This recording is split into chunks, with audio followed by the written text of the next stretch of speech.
Ayan, okay, ang susunod nating topic ay yung audit ng UP, audit ng COA sa UP. Titingnan natin ang executive summary ng COA sa UP system. At maloloka kayo. Maloloka kayo. 'Di ba today binrake ng binrake ng bilyonaryo yung ano 'no. Si Kuya Ibi shinare niya rin, shinare niya agad pagkakita. So,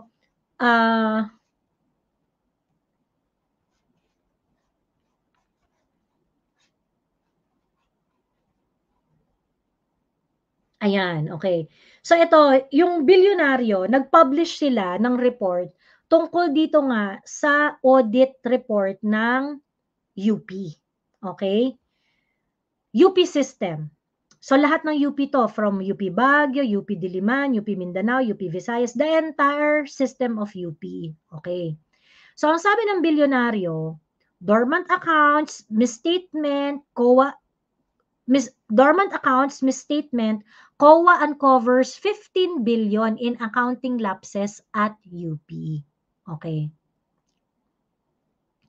So yan, so sabi, si COA, finlag niya ang UP for accounting errors, omissions, deficiencies amounting to 15.49 billion in 2022. Gaano kasama to? Gaano kasama to? Gaano kasama to? Teka, papakita ko lang sa inyo. 15 billion, 15.49 billion yung questionable dun sa kanilang financial account. Okay? Nakakaloka. Nung 2022, ito ang budget ng UP. Teka, palakihin ko lang. Paano ko ito mapapalaki?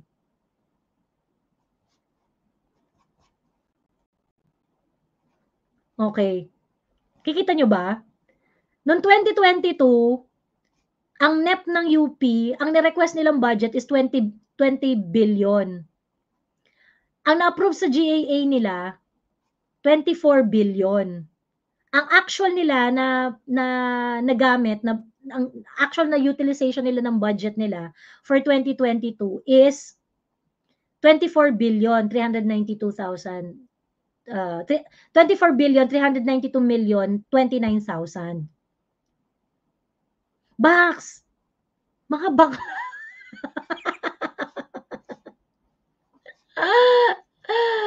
Pagkatapos ang finlag ni COA, 15.49 billion in 2022.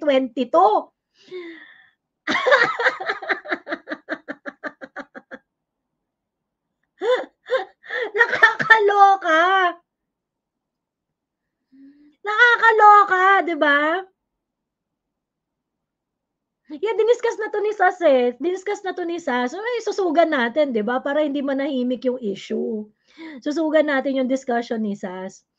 So, ang budget nila, 24 billion. Ang questionable, 15.49 billion. Tangina, ano yan, 60-70% of your budget, questionable, putang ina. Diba? O sabi ni Jim, give or take 75% na allocation nila. Sabihin na natin mga nasa 65%. Yung mga tao dyan, please do a quick math. Ayan. Yun yung hindi maayos, yun yung finlag ni COA. More than 50% of your budget utilization wala sa ayos. UP. Shelo Magno, Heidi Mendoza. Mga UP yan. Nasigaw ng impeachment sa 125 million. In which, ang issue lang ng COA is 70 million. Pero kayo, wala sa ayos. Almost around 75% of your budget utilization. Anyari po? Ano nangyari? Malaki pa rin daw kasi yung 125 kesa sa 16. Nakakaloka. Nakakaloka. So, sabi ni Carlex, UP is supposed to be a center of excellence in all disciplines, including accounting and finance. Tapos may ganyan silang issue sa COA. How ironic. True. Okay. True. Ayan. Okay. Well, anyway, ako gusto ko talaga rin, Sas talked about this, no? Pero syempre, I want to put my, my POV in this. Kasi, from UP ako eh. UP yan ako eh. 'Di ba? Diyos me, tangina nakakadiri 'to. Pagkatapos yung mga UP-yan, na ang lakas mag-moral high horse, kayong yung student regent ng UP. What about this? Pag magbibigay kayo ng opinion tungkol sa budget utilization ng OVP, siguro dapat unahin niyo yung budget utilization sa UP. Bakit ganyan? 75% of your budget utilization questionable sa COA. Diyos me!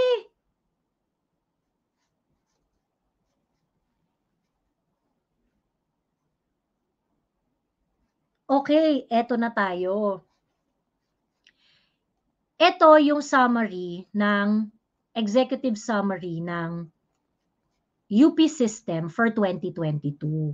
Okay.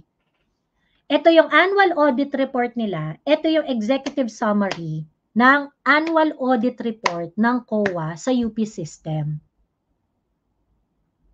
Okay.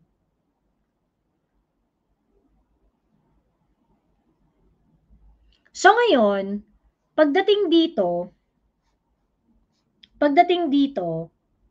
actually, sinabi naman dito ng COA, no, na parang meron silang unmodified opinion about UP. Ayan. Independent Auditor's Report on Consolidated Financial Statement, unmodified opinion on the fairness and presentation of the consolidated statement. Okay, so ibig sabihin, nakita nila, despite all this observation, ano pa rin naman yan, kumbaga parang, same nung katulad ng kay VP Inday. Parehas naman silang unmodified din ni Inday. Yung general observation dun sa kanilang presentation ng kanilang financial statement, parehas unmodified opinion. Inday also has unmodified opinion. Parehas lang sila. But it doesn't matter, no? Kasi kami, while kaya naming i-recognize, kaya kong i-recognize na unmodified yung opinion dito ng independent auditor sa financial statement ng UP, ay hindi natin pwedeng palampasin yan kasi ayaw yung tumigil eh sa pagko-question nung budget utilization ni Inday. So, ibig sabihin, since ayaw niyang tumigil, dapat pag-usapan rin natin to. So, ngayon, this part of the audit of the executive summary ng audit report on UP, wala tong effect for the sake of discussion, hindi natin to i-honor kasi hindi nyo naman in-honor yung kay Inday eh. Diba? Okay? Hindi natin to i-honor. Okay? Hindi natin i-honor itong unmodified opinion na to kasi hindi nyo naman in-honor yung kay Inday eh. Eh ngayon, kung gusto nyong i-honor, di wala tayong pag-uusapan. Gets ba? Idiot babe. Idiot babe Susara, Nutriban. Gets nyo? Gets nyo ba? Kung i-honor nyo itong part ng observation na to ng COA, that there is unmodified opinion sa financial statement. So basically, there is fairness in the presentation of kinembular sa financial statement ng dalawang institution na to. Walang problema. Kaso, hindi natin to irerespeto for the sake of argument. Hindi natin irerespeto tong part na ito because you do not want to respect the independent auditor's report on the consolidated financial statement sa budget ng OVP. Kayo din, House of Representatives. Since you do not want to respect this part, so dapat this should trigger a committee hearing sa House of Representatives kasi mas maraming issues ito, mga bakla. Okay? Mas malala yung mga issues dito. Okay. So, ayan. Misstated 146 million pesos. Misstated. Due to accounting errors, omissions, and improper accounting treatment of transaction. Hey, this is transparency issue, ah. Pagka merong misstatement dyan, then, di ba, you're not really reflecting the right way kung paano nyo ni-utilize yung mga budget, yung mga pera, yung mga kaperahan nyo dyan. 146 million misstated.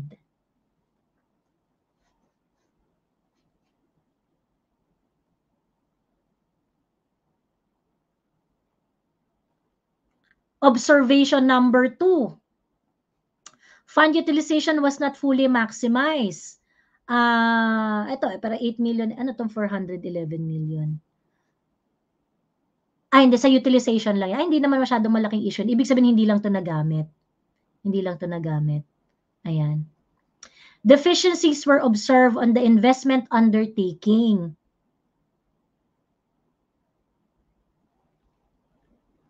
Ayan. So, there are deficiencies in the investment undertaking.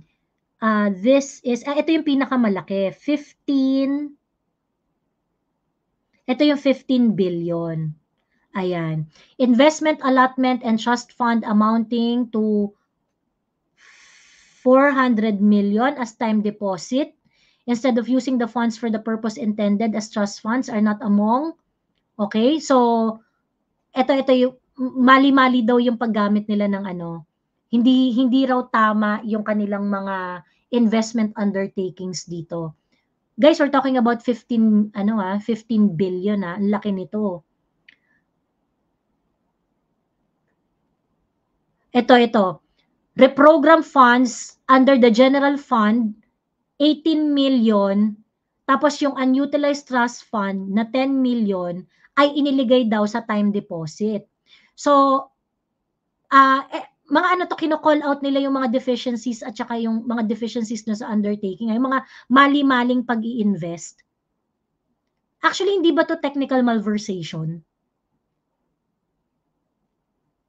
This should be technical malversation kasi ayun no, kagaya nito, investment of allotments and trust fund amounting to 400 million as time deposit instead of using the funds for the purpose intended as trust fund are not among the income contemplated in RA number 9500, which may be invested at the discretion of the university. So di ba pag you did not use the money for the purpose intended, technical malversation yun.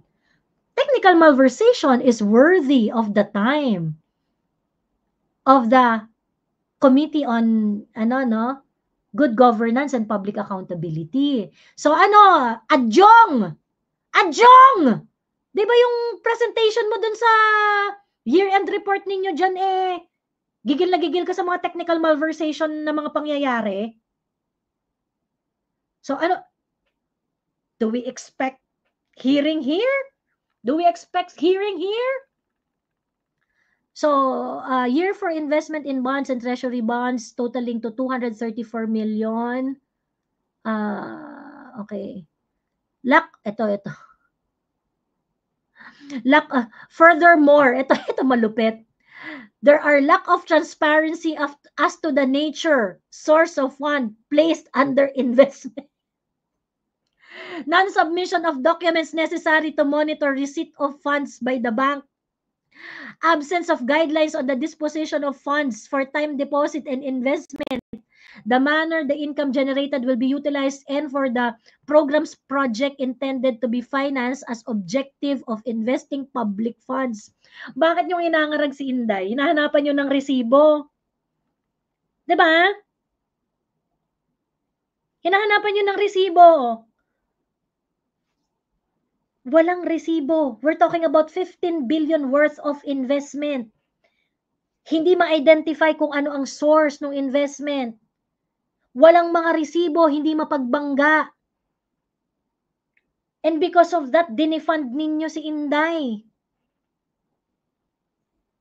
Ano ibig sabihin nito? Pag fina-follow natin ang logic sa Office of the Vice President and how you treat them, hindi ba dapat we should do the same to UP?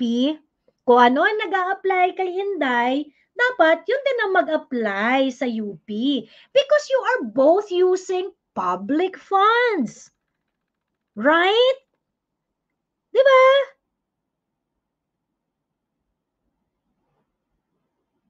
Dapat ganun. Para consistent tayo sa concern. Dapat consistent sa concern. O, ayan.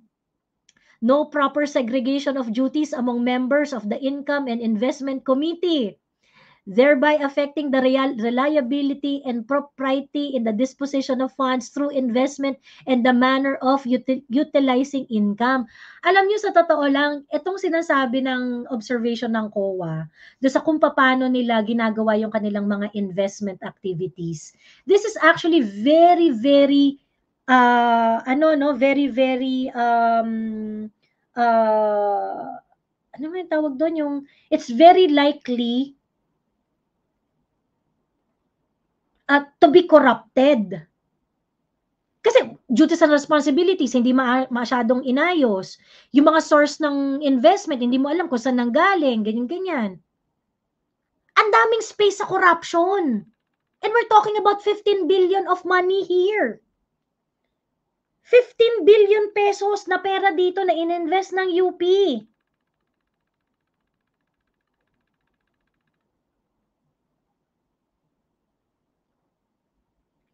Pwede pala yon, gamitin yung pera ng tao for investment, sabi ni Lord. Hindi, may pera kasi yung UP kasi nagbenta yan ng nagbenta yan ng mga properties. If I remember it correctly, ha.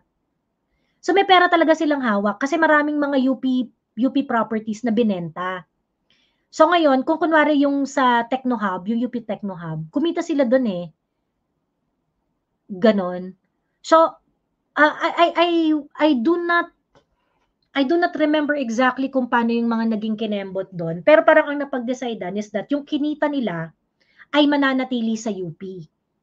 Ganon. Yung kinita ng UP doon sa mga bentahan na yun, mananatili sa UP para magamit ng UP for for certain things, ganon. Ayun. So kaya meron yang parang mga investment kasi may pera talaga sila. Hindi ba lease lang ang UP Techno Hub? Oo nga yata, parang lease nga yata, but nevertheless kumikita sila doon, yung sa UP Techno Hub. Parang lease nga yata. Hindi ko alam kasi nagka-issue rin yan eh, kung lease ba o sale. Ganon.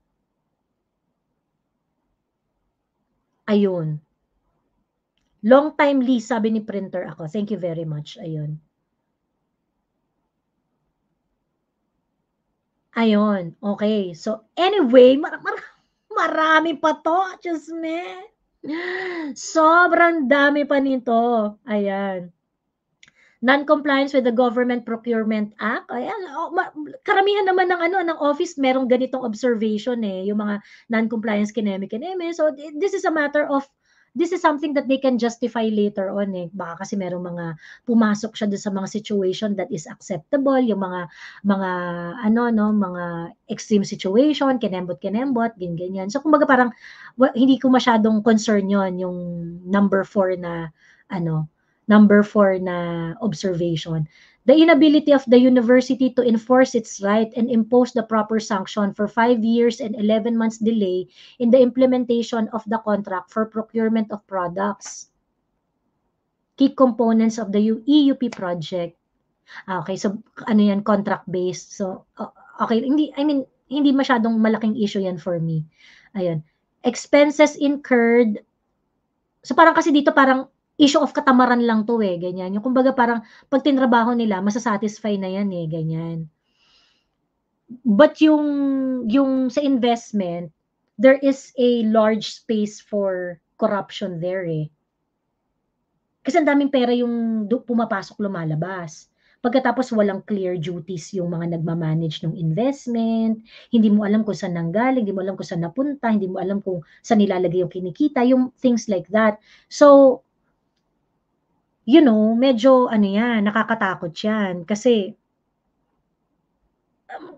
Chupitang malupit yan, di ba? Kasi syempre pag wala kang record, kung ano yung pumapasok, kung ano yung lumalabas, ano yung ini-invest, ano yung kinita, how are you going to account it properly? Eh syempre pagka muddled, madaling chumupit. Di ba? I'm not saying meron chupitang nangyari or whatnot, but situations like that, and you're talking about 15 billion of pesos, dapat may resibo. Kaya nga nang sabi ninyo kay Inday, dapat may resibo. Diba? Dapat may resibo yan. Ayun. Okay. Ito, laxity on the part of university to closely monitor implementation of its research project. Ayan. So ito katamaran lang rin to eh. Pero nakakatawa to laxity on the part of to timely implement research project. Para, kaya nga kayo educational institution eh, bakit lax kayo dyan? Bakit lax kayo dyan, di ba? Parang, ayun lang. So parang, ako, my dear UPians, lalo na kayo dyan sa, yung student regent ng UP, this is embarrassing. This is embarrassing. The UP system have this kind of observation. Tapos kayo ng opinion. Hindi nyo muna ayusin yung UP. Diba? Meron pa kayong pa-statement dyan sa UP na sinusuportahan nyo yung impeachment ni Inday Sara. Fuck you! Tangina mo. Diyos ko.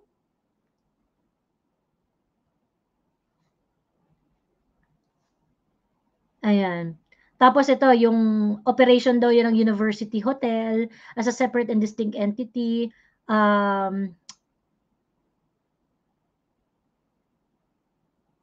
Ayan.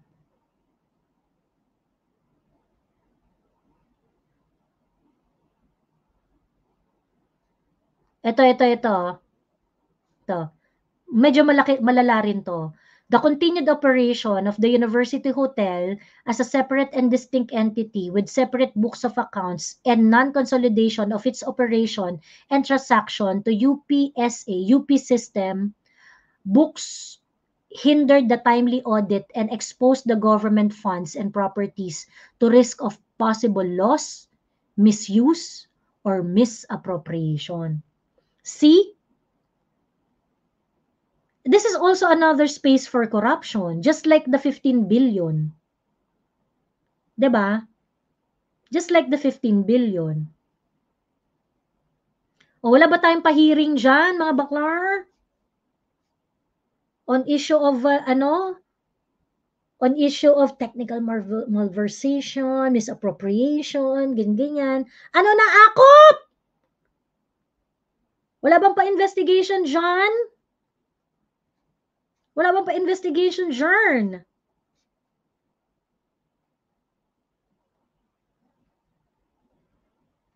Ayan. Ito hindi ba, ito, non-compliance with the provision of MOA, ganyan. Mga contractual obligation naman yun. So parang hindi na yun masyadong ano. Ito, ang malupit. Ito ang malupit. Status of settlement of audit suspension, disallowances, and charges. So, inad ko na tong dalawang to. Audit suspension and disallowances amounting to 123,724,644 pesos and 7 centavos suspended. Meron tong notice, meron tong suspension itong 123 million. And 37,142,946 pesos and 50 centavos disallowed.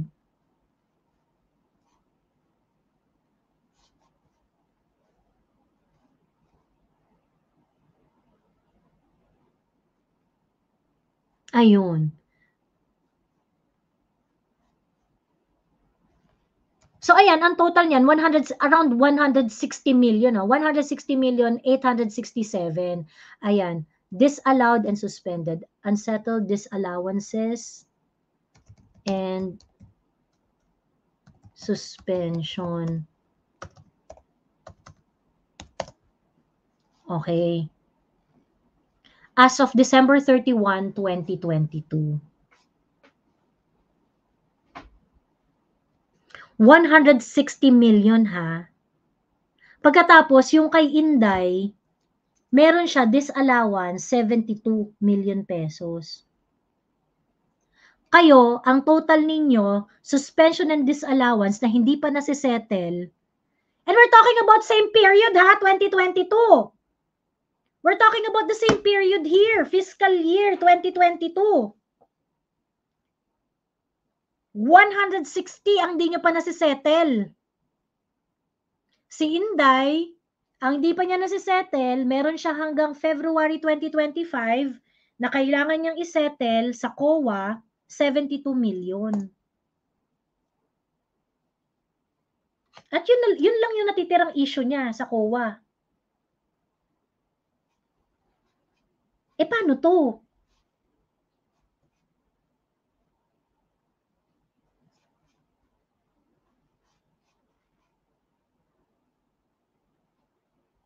Diba? Paano to?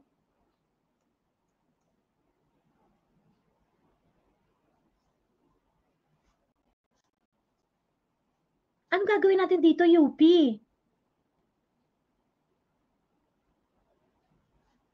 Ngayon, ang tanong diyan, ang isa sa mga tanong, baka naman na-settle na, 'di ba?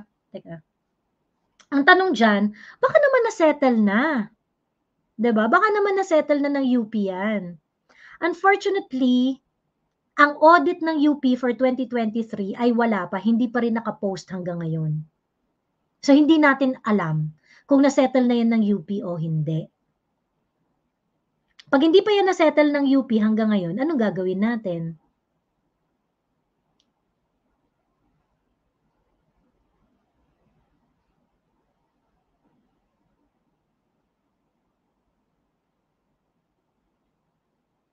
Marami namang corrupt politicians na UP alumni. Kaya nang hilutin yan. Totoo. Sa totoo lang, ang tawag dito, of course, syempre nung bata ako, proud na proud ako from UP ako, ganyan-ganyan.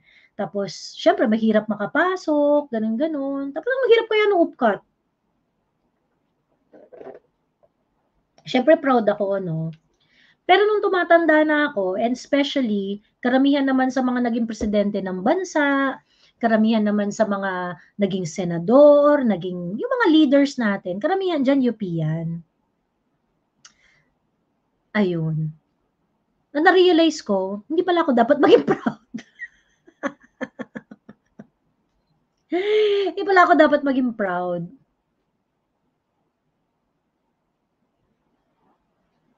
I'm so sorry. I learned a lot. I attribute to UP the way I think, the way I look at the world, because I learned so much things in UP. Ganon. Actually, feeling ko nga parang hindi naman ako ganon ka-bright para mapasok ako sa UP, pero nakapasok ako ng UP nevertheless. And marami talaga akong mga friends, kaibigan na matatalino who also enriched my mind. Dahil syempre hindi ka naman makakapasok sa UP kung engot-engot ka, gano'n. So mahal ko ang UP, simply because, marami akong natutunan, dun ako tumalino, dun nabusog yung utak ko. But at the same time, I think many UPians are not hinged in the reality na hindi umiikot ang mundo sa UP. That UP have not done what is incumbent upon it bilang scholar ng bayan. Bilang scholar ng bayan, bilang paaral ng bayan, dapat you owe your allegiance sa mga taong nagpapaaral sa inyo. Nakikinig kayo sa gusto ng mamamayan. Nakikinig kayo sa hinaing ng mamamayan. And I'm so sorry dun sa mga fellow UPians ko dyan, ganyan.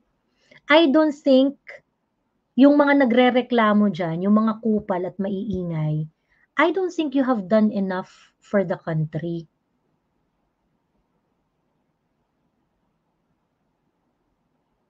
Kagaya ngayon, 'di ba? Instead of understanding the audit issues in COA, you allowed yourself to be a tool para i-convolute ang usapan pagdating sa confidential fund. You are even asking for Inday Sara to be impeached simply because you do not understand how confidential fund works.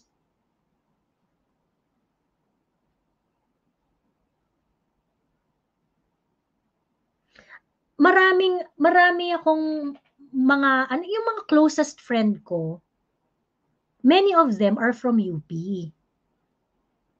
And sa totoo lang, yung mga kaibigan ko na like-minded kami, yung mga ano 'no, parehas kami ng politics and things like that. Kami yung mga walking on a thin shell when talking about politics. Kasi nga, ang maingay sa UP, yung mga politics na ano 'no, yung mga tool politics. Tool politics. Yung mga slogan politics. Yun yung uso diyan, eh. Yun yung uso sa UP, eh. And, yung mga kaibigan ko na parehas kami ng politics, parang kami yung peripheralized. Kami yung mga nasa tabi na, "Ay hindi ka puwedeng ano," parang, "Bakit ganyan ka? Bakit maka-Duterte ka?" Yung mga gano'n. Tapos yung ipa-publicly shame ka ng kapwa mo UP-yan, simply because you are different. And I find it really, really hypocritical na sa UP na ine-encourage for you to think freely, for you to think without fear. Pero yung mga katulad ko na opposing view sa UP, pina-public shame ng kapwa namin UP-yan simply because I do not adhere dun sa kanilang mga political stance. Ganun. So that is why, kaya gustong kong susugan yung mga conversation about this because part ako niyan eh. Part ako niyan eh, ng conversation diyan eh. Dapat. Ganun. So yun. Mahiyahiya naman tayong mga UP-yan. 'Di ba? You want Inday to be impeached on the ground that there is something wrong in her budget utilization, but look at your budget utilization, your financial statements, look at the observation of COA in your expenditure, you are actually 1 million, well, ano nga, in this case, no, 15.49 billion worse than the office of the Vice President. Ayun. Maraming mga UP-yan sa akin na nagme-message, nag-e-email, nag-aano, yung parang, "Uy Joey, ano ang tawag dito, buti pa ikaw kaya mo na mag-ganyan-ganyan." Kasi nga, ano, parang marami akong ma-o-offend na kapwa ko UP-yan if I'm going to say something like this. Eh, kaso anong gagawin natin, 'di ba? So, kaya balik tayo dun sa mga nutriban ano, kaya nga sabi ko parang, putang ina nitong mga anonymous accounts na 'to. Diyos ko, lamang kayong mga nire-risk sa buhay, 'di ba? Lamang kayong mga nire-risk sa buhay. Yung mga content creator like myself na merong muka, merong pangalan, you know, we are risking a lot by simply showing our face and telling our position sa mga national issues. We're risking a lot. Diyos ko, inaaway na nga kami ni Barbers eh. UP ba, Joey, or undergrad? Undergrad, doon ako nag-ano, sa UP ako nag-undergrad. Yung bachelor's degree ko galing UP. Ayun. Miss Joey, di ba dati tinatry pa nilang palitan yung scholar ng bayan ng scholar para sa bayan para magusto nilang maalis sa isip ng mga Pinoy na taxpayer ang nagpapaaral sa kanila. Actually, nung panahon ni PRRD, ano, yung panahon ni PRRD, zero talaga yung ano, eh. Kasi ako nung nag-aral ako sa UP, ano lang, subsidized lang ang UP during that time, eh. Pero nung panahon kasi ni PRRD, zero tuition fee talaga. So dapat nga yung pagmamahal ng mga estudyante ngayon sa bayan, tangina mas matindi. Zero tuition kay mga putang ina niyo. Eh ako na nagbabayad pa ako noon eh. Meron pa akong tuition binabayaran noon, 3,500. 3,500 tuition ko noon eh. 0-0 ang student number ko eh. Ayun, tas yung ngayon, ang binabayaran nila zero. Miscellaneous lang, parang magkano lang, miscellaneous lang yung binabayaran nila talaga. Eh kami na meron bayad yung ano, may bayad yung per unit. Ayun, sabi ni Pat, ingrata, di ba? True! Ayun. Si Uni. Taga-UP rin yata to si Uni. Alam niya STFAP eh. Eh di ba yung STFAP, pagka 0-0 ka, yung around that time, alam mo yung STFAP eh. Sana all 3,500 lang ang tuition fee. 3,500 yung tuition fee ko noon sa UP Baguio. Tapos sasabihin ko sa tatay ko, 5,000, kakatkuhin ko na yung 1,500. Pero alam naman ng tatay ko yon, ganon. Na ano, may pasobra yon kasi parang pang materials, pang pa-xerox, ganyan-ganyan, ayun. Sabi ni Filipino Intelligence, mga classmate ko sa masters, taga-UP, karamihan ayaw kay Duterte. I think kasi, although UP sila, sheltered din sila. Totoo. STFAP bracket to. Ang binabayaran mo, miscellaneous. Wala kang bayad sa tuition, binabayaran mo miscellaneous. Mura lang yan eh, para mga 700 pesos na lang yung tuition mo, no? Yung binabayaran mo sa enrollment uni. Tama?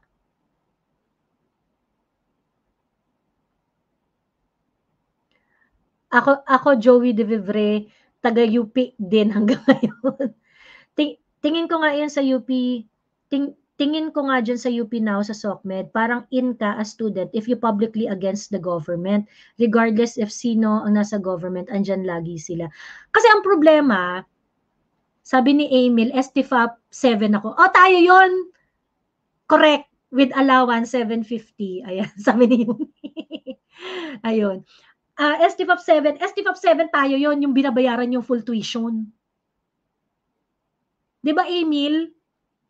Tayo yan, yung binabayaran yung ano, buong tuition.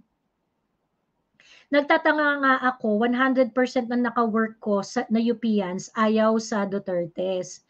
Ganyan. Actually, eto nga kasi yung problem. And sa totoo lang, ako hindi naman ako pretentious eh. I am not the smartest, I am not the most articulate, I am not the ano, ganyan-ganyan. But I know I am critical and I know that I have the facility to logically express myself in a way na maiintindihan ng audience ko yung gusto kong sabihin. And I know that I have a way to synthesize whatever it is na napaperceive ko na nangyayari sa lipunan na mas maiintindihan ng mga tao who probably are more confused than I am. Ganon. So, never akong nagpretend at lagi ako nagpapakatotoo sa aking platform. Ganon. In UP, marami kaming mga professors na hinahangaan. Magagaling, matatalino, and whatnot, ganyan-ganyan. At yun talagang ginagapang naman kasi talaga namin yung grades namin dyan. As a student, I am not the brightest. Lasinggera ako nung nasa UP ako eh. Tapos sa Baguio pa ako nag-aaral, ganyan. So lasinggera ako noon. So ngayon ako, ang ano ko noon is that, at saka ang dami akong extracurricular activities noon. Nagma-mountaineer ako, meron akong sorority. So marami talaga akong ganap sa buhay, ganyan. Marami akong gimmick, marami akong mga ineme-ineme, ganun-ganon. But I made sure that my academic requirements are all complied. Responsable akong estudyante. I almost graduated 3.5 years. Dahil sa sobrang praning ko, kumuha na ako ng mga mararaming subjects at lagi ako nagsa-summer. So ngayon, konti ka na ako mag 3.5. Tapos sobra-sobra pa yung units ko bago ako mag-graduate. So yung, kumbaga parang yung required number of units lang para ka makagraduate, sobra pa ako ng 13. Ganern. Ganern. Pagkatapos, despite that, kuntikan pa akong mag 3.5. Ganon, mag 3.5 years. So hindi ako super outstanding student academically, but I complied all the academic requirements. In UP, talagang igagapang mo talaga yung grades mo at meron ka talagang nirerespetong mga professor, meron ka talagang mga nilulook up na mga tao dahil because of the academic works that they have done. Yung mga doktor dyan, yung mga PhD dyan, yung mga head ng mga departments, ganun, yung mga may published works, ganyan, nirerespeto talaga sila. Ang problem is, when these people make a political opinion, yung mga students kasi, yung tingin nila sa mga teachers, parang God. Parang God. Ganon. And so, when they make a political opinion, ina-adapt ng mga estudyante without really examining it. Without really examining it. So ngayon, yung mga estudyanteng bata dyan, malamang meron silang professor na tibak-tibak din or yung meron ring parang very, very strong political opinion, ganyan. Tapos nagkahawa-hawa na lang. Tapos naging cycle na lang yan sa UP. Pero hindi naman nila ina-examine talaga. Hindi naman nila opinion yan eh. Yung mga estudyante, yung mga first year, second year, third year, fourth year, opinion nyo ba talaga yan? Ginaya nyo lang yan sa prof ninyo eh. Ginaya nyo lang yan sa mga prof ninyo. Huwag nyo akong bullshitin kasi alam ko yan.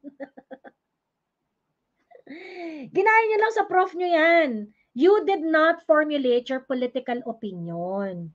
Narinig nyo lang yan doon sa mga higher batch sa inyo, narinig nyo lang yan sa mga ina-idolize ninyo na matataas ang grades, ganon. But it doesn't mean that you actually form that opinion for yourself. Kinain nyo lang yan kasi yan yung nakahanda. Ganon. Echo chamber to sound smart. Totoo yan, Francis Apable. Totoo yan.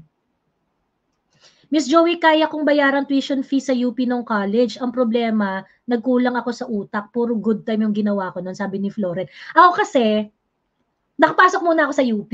So, paano pagpasok ko sa UP? Nung parang, ay puta, kaya ko ipasa to ganyan-ganyan. Oh, good time na ako ng bongga-bongga.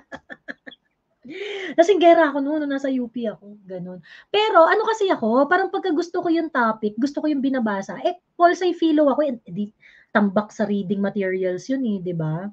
So parang pagka interesting talaga yung binabasa, talagang talagang absorb talaga ako sa dun sa grabe yung pagka geek ko kung trip ko yung topic, ganun.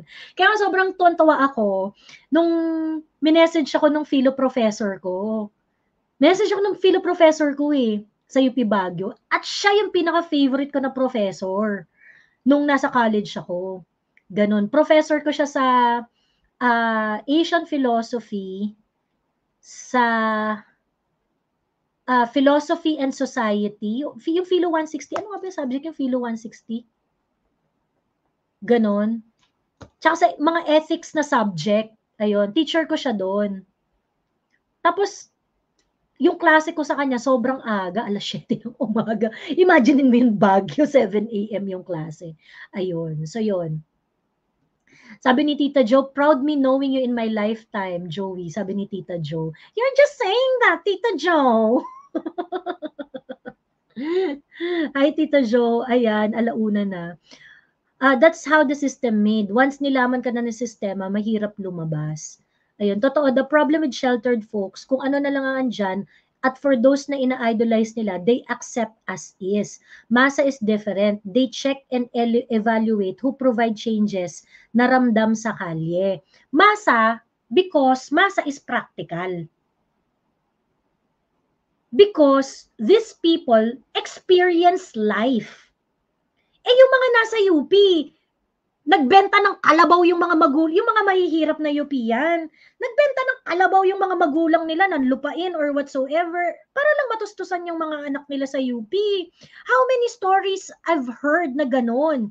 Na pagka yung anak nila nakapasa ng UP, syempre, because they think that we're going to have better future having a child na nag-aral sa UP, matalino, mas malaki ang chance na makakuha ng trabaho, all the resources of the family will be concentrated to that family member na nag-UP.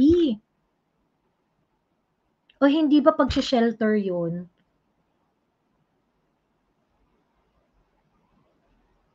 Diba? O hindi ba pag-shelter yun doon sa mga yun? Of course, syempre, marami namang UPian na ano, and I think marami rin, I would just like to make this clear. Marami namang UPian na hinge. Marami namang UPian na reasonable at nakakaintindi talaga ng tunay na lagay ng bansa. It's just that, meron rin talagang aspect ang UP na naging fad na yung political opinion nila na namamana lang. Kasi nga, ito yung mga matatalino, ito yung mga matataas ang grades eh. Pagkatapos yung mga political opinion nila, kinopya lang nila doon sa nakatatanda sa kanila.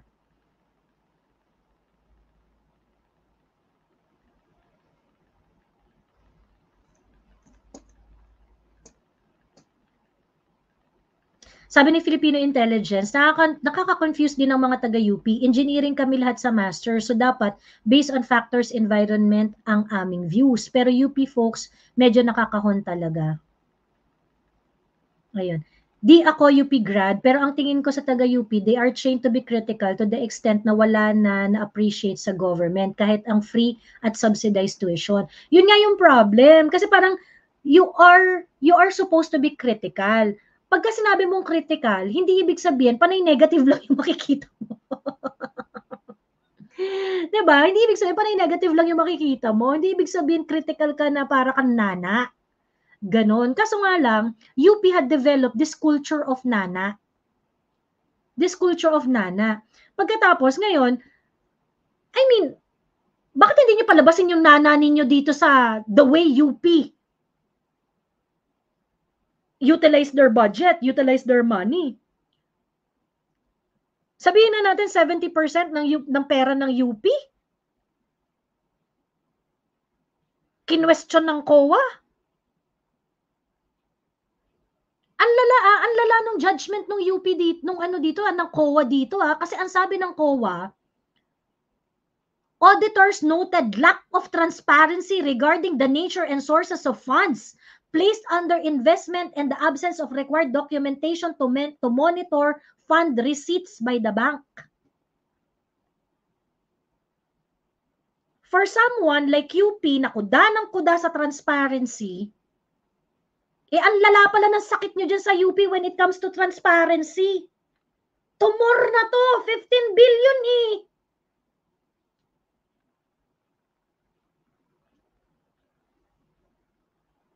Tumor na yan.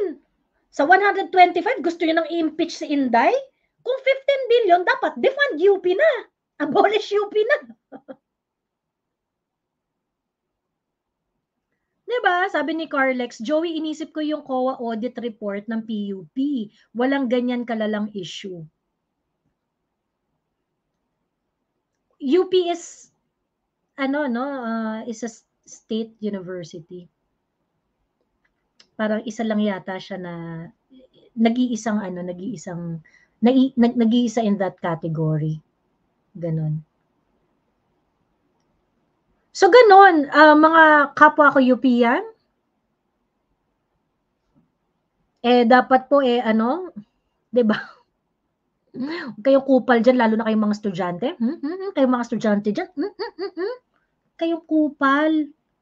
Diyos me. Tapos hindi porket narinig nyo sa nakatatanda sa inyo, gaya-gaya lang kayo ng opinyon. Magkaroon kayo ng sarili nyong opinyon. 'Di ba? Ganon. Actually, nung college ako, uso talaga sa amin yung bardahan. Yung mga kaibigan ko from UP, bardahan talaga kami ng opinyon. Nagdedebate kami pagka nagiinuman.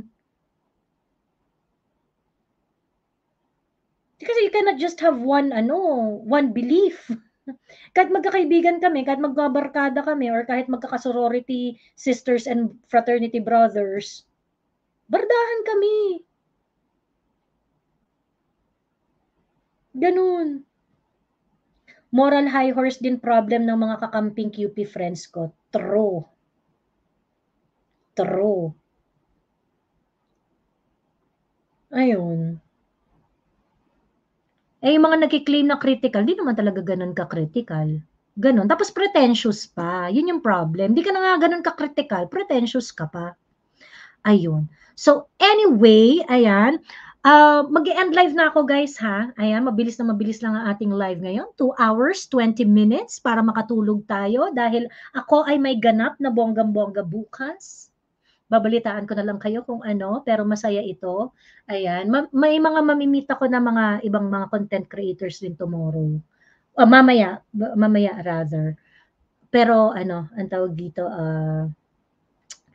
yon. So kailangan nating matulog ng maaga.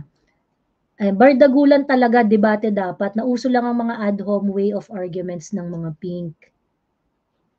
Wisdom breeds compassion and discernment, sabi ni Uniwise. Ayan. Pang Miss You ba yan? Hindi, hindi. Andito naman tayo, mabibitin na naman. Grabe sila sa bitin. 2 hours, 2 hour and a half na nga. Ayan. Ayun. Ano ang tawag dito? Marami naman tayong mga live, mga previous live. Mag-replay muna kayo. Ayan. Okay, sige pahing na para makapag-break time na rin ako sa work. Sabi ni 2024. Ayan, okay. Anong year tong anomaly nila, sabi ni Nightok? 2022. 2022. Wala pang 2023 audit ang UP. Papakita ko lang sa inyo, ha. Tsaka para ano rin, makita rin nung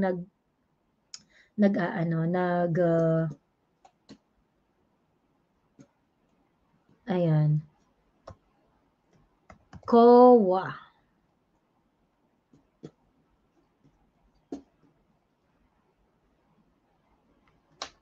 Ayan, teka.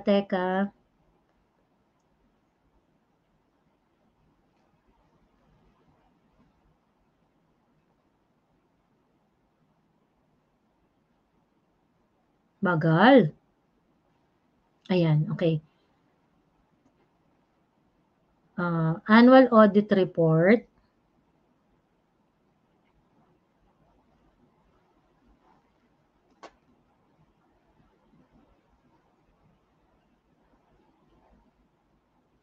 Ayan. Tayo sa national government agencies.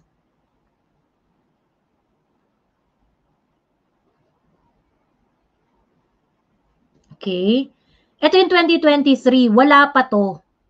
Wala pang nung kanina nung chinek ko, ha, wala pa yung UP.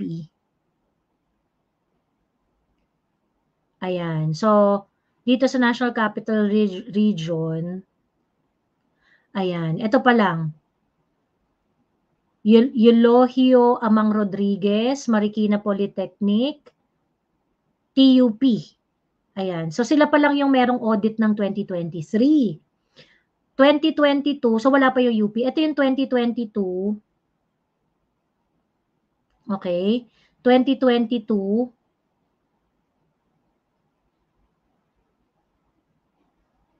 Ayan. NCR, sorry. Ayan, okay. Ayan na, meron sa 2022 meron na ang UP. So yan yung pinaka-latest, 2022 yung pinaka-latest na audit report ng UP. Ayun. Okay. Anyway, maraming salamat at bago ako umalis ay magpapasalamat lang ako kay Razzle's dad. Sana noon pa pala ako nagpa-member. Ayan. Maraming salamat. Huli man daw at magaling ay magaling pa rin. Ayun. Thank you, Miss Razzle's dad. JARS 2028, Pilipinas lang meron tayo, ipaglaban at ingatan. Yes po. Thank you very much, JARS. And maraming salamat sa mga Gcash dyan, nagpapakimkim. Ayan, thank you very much. See you next time. Balitaan ko kayo ano mangyayari bukas. Masaya yun. Bye!